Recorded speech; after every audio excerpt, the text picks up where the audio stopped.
सत्य असेल तेच दिसेल.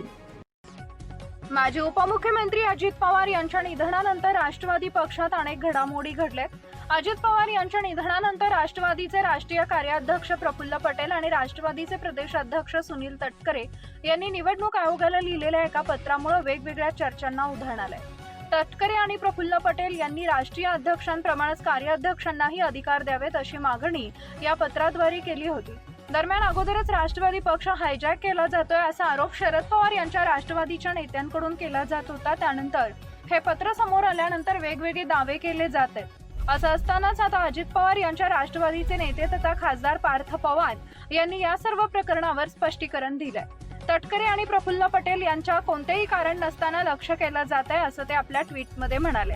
निराधार बातम्या आणि केवळ तर्कवितर्कांवर आधारित कथा याद्वारे प्रफुल्ल पटेल आणि सुनील तटकरे यांना लक्ष केलं जाते. त्यांचे अनेक दशकांचे निष्ठावान योगदान आणि नेतृत्व आजही आम्हा सर्वांना मार्गदर्शन करत आहे. अशा वरिष्ठ नेत्यांना बनावट वादांमध्ये ओढणं अत्यंत दुर्दैवी असून याचा ठामपणे निषेध केला पाहिजे असं पार्थ पवार म्हणाले. अजितदादा यांचं 28 जानेवारी रोजी निधन झालं. त्यानंतर 16 फेब्रुवारी 2026 रोजी प्रफुल्ल पटेल आणि सुनील तटकरे यांनी केंद्रीय निवडणूक आयोगाला एक पत्र पाठवलं होतं.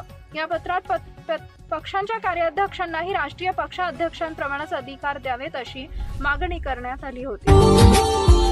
Subscribe now and press the bell icon. Never miss an update.